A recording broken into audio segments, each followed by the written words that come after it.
সন্ত্রাস ও চাঁদাবাজি বন্ধে এলাকা জুড়ে এমপি সাহেবের মাইকে সর্বসাধারণের অবগতির জন্য জানানো যাচ্ছে যে এলাকায় মাদক, চাঁদাবাজি ও টেন্ডারবাজি দুর্নীতির বিরুদ্ধে কঠোর অবস্থান নেওয়া হয়েছে। আমাদের প্রিয় এলাকায় কোন মাদক ব্যবসায়ী ও সেবনকারী, চাঁদাবাজ, দখলদার ও অসাধু ব্যক্তির ঠাঁই হবে না। মানুষকে জিম্মি করে, ভীতি প্রদর্শন করে অবৈধ অর্থ আদায় বরদাস্ত করা হবে না।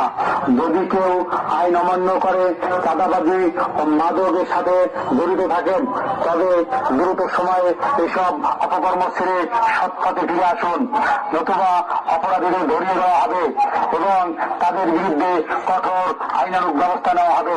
আসুন আমরা সবাই মিলেমিশে মাদক, সন্ত্রাস, দুর্নীতিবাজদেরকে প্রতিহত করি এবং এলাকাকে শান্ত নিরাপদ রাখি।